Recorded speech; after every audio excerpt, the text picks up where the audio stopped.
खुलुमबाय गोजोन फुंबिलिनि बयनिसिमबो गाहाम हामलायथि बावहरनाय थालायबाय नोंथांमोनखौ आंनि चेनेलाव फिन खेबसेबाव बरायग्रोबाय आसा खालामो बयबो मोजाङैनो दङ नोंथांमोननि थाखाय आं गोदान मोनसे खौरां लानानै फैबावलायबाय अननानै भिडिअखौ जोबजासिम नायलांदो। रेशन कार्डआ बेसेन नाङै मुं थिसननायनि थाखाय गनायजाबाय।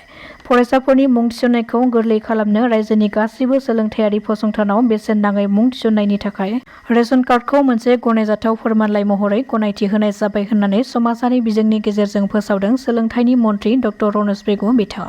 रायजो सोरखारा गासैबो रांखान्थियारि लोरबां नखरनि फरायसाफोरनि थाखाय बे राहाखौ खालामदों आरो इनकाम सार्टिफिकेटखौबो रेशन कार्डनि जायगायाव बाहायनो हागोन होननानैबो सोलोंथाइ मन्थ्रिया फोरमायदों। मख'नो गोनांदि फरायसा आरो बिमा बिफाफोरा गोदान सोलोंथायारि बोसोरनि थाखाय थियारि खालामगासिनो दङ आरो रायजो सोरखारनि मासुल रेहाय हाबाफारिनि गेजेरजों हेफाजाब नागिरगासिनो थानायनि गेजेरावनो बे गेदेर खौरांखौ फोसावनानै होदों सोलोंथाइनि मन्थ्रि डक्टर रनज बिथाङा। रायजोआव गोबां सुबुंफोरा हादोरनि हेंथा पस्ट होननानै पुलिसजों खाजाबाय थादों। पहलगामाव जानाय जाथायनि उनाव हादोरनि सुथुर बा पाकिस्तान हादोरखौ मदद खालामनाय सुबुंफोरखौ हमसेयावबो खायसे सुबुंफोरा समाजारि बिजोङाव हादोरनि बेरेखा पस्ट होनायखौ नुनो मोननाय जादों। मिथिनो मोननाय बादिब्ला दासिम गासै 64 सुबुङा पुलिसजों खाजाबाय। बेनि गेजेरावनो फिन आरोबाव सानै सुबुंखौ हमनो हादों पुलिसआ। हमनो मोननाय सानै सुबुंखौ सासेखौ तेजपुर गटलंनि आरफान आली आरो गुबुन सासेखौ तामुलपुर सुवागपुरनि रशिद आली होननानै सिनायथि होदों। बिसोर सानै सुबुङा समाजारि बिजोंनि गेजेरजों भारत हादोरनि हेंथायै पाकिस्तान जिन्दाबाद होननानै पस्ट लिरदोंमोन। भारत हादोराव थानानैबो भारत हादोरनि हेंथा पस्ट होनायनि दायाव एरेस्ट खालामदों पुलिसआ।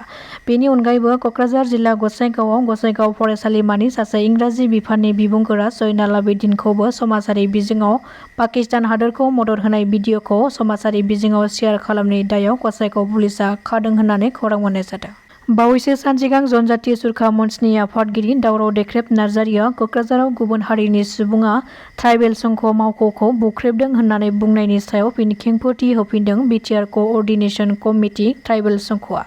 बिथांमोना मोनसे खौरां मेलनि गेजेरजों फोरमायथिदों दि बावैसो सान सिगां जनजाति सुरखा मन्चनि आफादगिरि दावराव देख्रेब नार्जारिया कक्राझाराव गुबुन हारिनि सुबुङा ट्राइबेल संघनि मावख'खौ बुख्रेबदों होननानै समाजारि बिजोंनि गेजेरजों बुंनाया सैथो नङा। ट्राइबेल संघनि मावख'खौ रावबो बुख्रुबाखै। कक्राझार ट्राइबेल संघआ कक्राझाराव ट्राइबेल संघनि थाखाय हा नांगौ होननानै जों BTR सोरखारनाव दाबि खालामदोंमोन। बे दाबि खालामनाय लेखायैनो BTRनि CM प्रमद बर'आ कक्राझार ट्राइबेल संघनो कक्राझारनि पाथरघाट ओनसोलाव वाटार रिसर्सनि न' बांला दंमोन बेखौ कक्राझार ट्राइबेल संघनो गथायनाय जादों। जेराव बे न'आव गोबां समसिम इन्डियान आर्मिफोराबो थादोंमोन। नाथाय दा बिथांमोना बे जायगायाव गैलिया। बे खालि जानानै थानाय हा आरो न'खौ BTR सोरखारा ट्राइबेल संघनो गथायदों। बे गोजाम न' बांलायाव न'नि मोजां दरजा ग्रिल खिरखिया दंमोन बेखौ बे पाथरघाटनिनो चन्दन पाल होननाय सासे सिखावा खावनानै लांदों। बे खावनानै लांनायखौ कक्राझार ट्राइबेल संघआ पुलिसनो केस होनाय जादों आरो पुलिसआ बेनि सायाव संदाननानै चन्दन पालनि सिखावनि न'आव थांनानै खावनानै लांनाय न'नि मुवाफोरखौ लाबोफिनो। बे चन्दन पालनि हेंथायै कक्राझार ट्राइबेल संघआ केस फाइल खालामदों। दायो बिथाङा केसनि आन्दारावनो दङ। बेखायनो समाजारि बिजोङाव ट्राइबेल संघनि मावख'खौ बुफायदों होननानै बुंनाया सैथो नङा। रावबो सुबुङा ट्राइबेल संघनि मावख'खौ बुफायाखै होननानै फोरमायथिदों BTR कोअर्डिनेशन कमिटि ट्राइबेल संघनि आफादगिरि निरन्जन ब्रह्म बिथाङा। रायजोनि दाब दाब जायगाफ्राव दासान्दि थाद'नाय गैयै जुब जुब अखा हानायनि जाहोनाव गोबां सुबुंफोरा दैबानाजों भुगिनो गोनां जादों। बेनि गेजेरावनो फिन आरोबाव गोबां बिबांनि अखा हाबावगोननि सांग्रांथियारि रादाब फोसावदों बोथोर बिगियान बिफाना।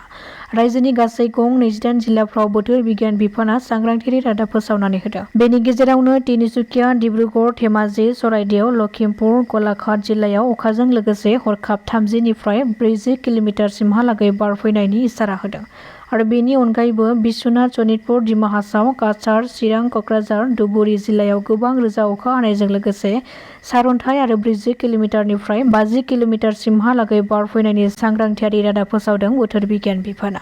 गुवाहाटी गुरसुक पुलिसआ मोनसे सिग्रोमनाय हाबाफारि लानायनि गेजेरजों गोबां बिबांनि आयेन बेरेखा करियान सिगारेटफोरखौ गंसे ट्राक गारिनिफ्राय बोखांनो हानायजों लोगोसे सासे रन्जित राभा मुंनि सुबुंखौबो खानो हायो। हमनो मोननाय सिगारेटखौ गासै 10,000नि बांसिन आरो बेनि बेसेनखौ हाथाइनि बेसेनाव गासै 2.15 लाख रांसिनि जागोन होननानै मिथिहोदों पुलिस बिफाना। बेनि अनगायैबो गुवाहाटी सोहोरावनो पानबाजार पुलिसआ सानै ड्राग्स पेडलारखौबो हमनो हादों। हमनो मोननाय सानै सुबुंखौ सासेखौ डिम्पुल बरा आरो गुबुन सासेखौ दीपक्टर होननानै सिनायथि होदों आरो बिसोर सानै सुबुंखौ पानबाजारनि 2 नं रेलवे गेटनिफ्राय एरेस्ट खालामनो हादों पुलिसआ। बिसोर सानै ड्राग्स पेडलारनिफ्राय 18था कन्टेनार आरो 23.63 ग्राम ड्राग्स बोखांनो हादों होननानै पुलिसआ सुलुङाव फोरमायदों। क'क्राझार जिल्ला बाथाबारि गामिनि भाबानि ब्रह्मआ गुवाहाटीआव खुंजानाय जुनियर अल आसाम इन्टार डिस्ट्रिक्ट उसु चेम्पियनशिप 2025 बादायलायनायाव मोनथाम मेडेलफोरखौ देरहानो हादों। बे मोनथाम मेडेलफोरनि गेजेराव मोनसेया सनानि मेडेल, मोनसे रुफानि मेडेल आरो मोनसेया ब्रन्जनि मेडेल होननानै मिथिनो मोननाय जादों। श्रीरामपुराव सिमुलताबु पुलिसआ मोनसे स्रोद सुलुंनि गेजेरजों संदाननानै गंसे टुरिस्ट बासनिफ्राय गोबां बिबांनि गान्जाफोरखौ बोखांनो हायो। मिथिनो मोननाय बादिब्ला बे टुरिस्ट बास गारिया गुवाहाटीनिफ्राय पान्जाब फारसे थांबाय थादोंमोन, नाथाय बे समावनो स्रोद सुलुंनि गेजेरजों संदाननानै गान्जाजों लोगोसे सानै सुबुंखौ खानो हायो। हमजानाय सानै सुबुंखौ पान्जाबनि अमित कुमार पार्टी आरो गुबुन सासेखौ सुजित कुमार होननानै सुलुङाव फोरमायदों। दासिमनि खौराङा एसेनोसै। नोंथांमोना खौरांखौ नायनानै मोजां मोनदोंब्ला चेनेलखौ साबस्क्राइब खालामनानै लानो हागोन। गोजोन्थों।